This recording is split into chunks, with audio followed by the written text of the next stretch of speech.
जोङो मालाबाबो कमप्रमाइज खालामा। बिजेपि दोलोआ 20निख्रुइबो बांसिन मासियाव देरहानायनि खोथाखौ बुंबाय। बिथांमोना 40-40खौबो गेलेनो हागौ, बेवहाय जोंहा बुंनांगौ गैया। बे डेम'क्रेटिक मोनसे हादोर, डेम'क्रेटिक मोनसे जोंनि काउन्सिल, बिथांमोना हायो।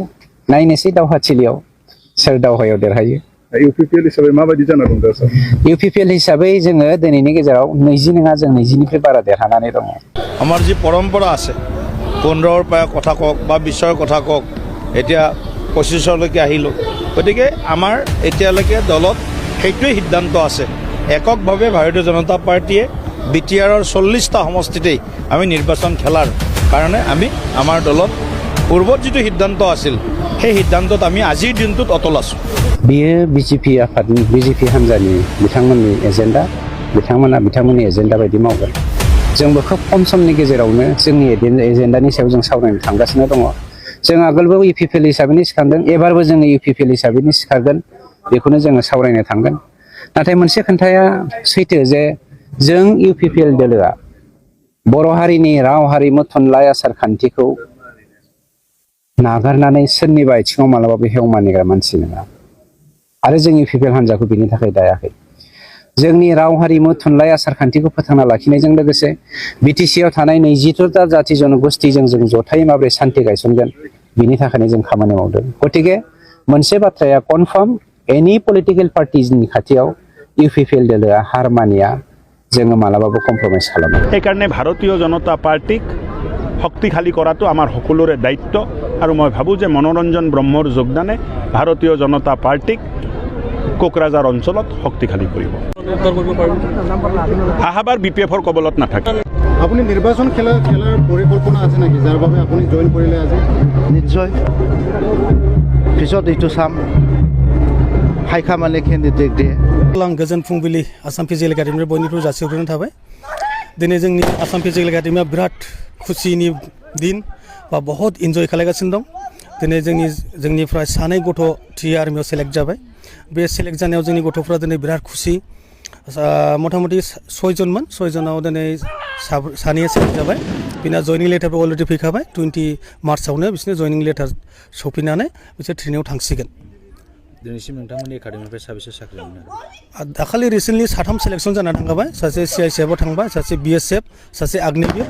मथा मथि जोंनि खुलिजेननायनिफ्राय दिनै 7 सेलेक्ट जाबाय। आरो बहुत गथ'फोर दा पास जाजोबना दं आसाम पुलिसाव।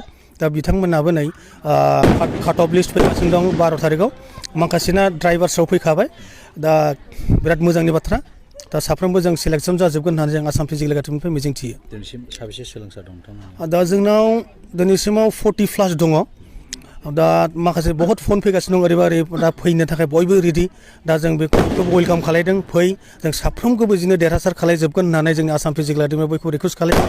आरो जों देरहासार खालायबोगासिनो दं बा खालायलांगोन। जोंनि टारगेटआ बेनो, जिबनाव बयबो गथ'फ्रा साक्सेस जानांगौब्ला मोनसे टारगेट बा मोनसे एम लानांगौ।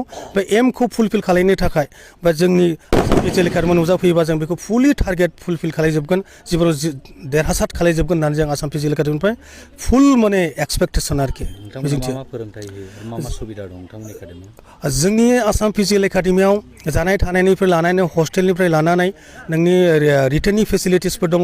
फिजिकेल जेसेबांखिनि नांगौ जोङो फोरोंजोबो। जोंनि सानैबो जों एक्स आर्मि। दा जों मोजां प्रपार बिसोरनो ट्रेनिं होगासिनो दं बा सोलिलांगासिनो दं जोंनि ट्रेनिङा। आपकामिं फैगोननि थाखायबो रेडि जागासिनो दं। हिन्जाव हौवा गार्लस एन्ड बयस बयनिबो थाखायबो जों एभेलेबेल फेसिलिटिस। बबे जायगानि सोलोंसाफोर दं नोंथांमोना? जोंनाव अल आसाम प्लास बायह्रानिबो दङ। आरो मणिपुरनिफ्रायबो फैगासिनो दङ, ओमफ्राय अरुणाचलनिबो दङ, नागालेण्डनिबो दङ, बिहारनिबो दंमोन। रिसेन्टलि दा न'आव थांथ'बाय, बिसोर फैगोन। ओमफ्राय अल आसाम बयबो मोनफ्रोमबो स्टेटनिफ्राय माबानिफ्राय डिस्ट्रिक्टनिफ्राय दंफैयो जोंनाव। गोसो गुदुं लाइमोनफोरखौ मा खावलायगोन? आं गोसो गुदुं लाइमोनफोरखौ बेखौनो खावलायगोन, बयबो गोसो गुदुं लाइमोनफ्रा जाहाथे जोंनि आसाम फिजिकेल एकाडेमियाव नुजाफैयो आरो नुजाफैनानै गावनि सिमांखौ फुलफिल खालायफैयो। जाहाथे ओजा गावनि समखौ बरबाद खालायालासिनो, जौ जुवाफ्राव गफबालासिनो जोंनाव जुदि नुजाफैयोब्ला जों बिथांमोनखौ मोजां लामा दिन्थिहरगोन। फिउचाराव जों साक्सेस खालायगोन, गावनि आथिङाव गसंथानो हानाय जोङो बिथांमोनखौ केपासिटि बानायना हरगोन। बे जोंनि आसाम फिजिकेल एकाडेमि मिजिं। प्रोग्राम यही है, हमारे आसाम फिजिकल एकेडमी में आज हमारा 2 लड़का सिलेक्शन हो गया है, फाइनल सिलेक्शंस, वो भी TRMI में।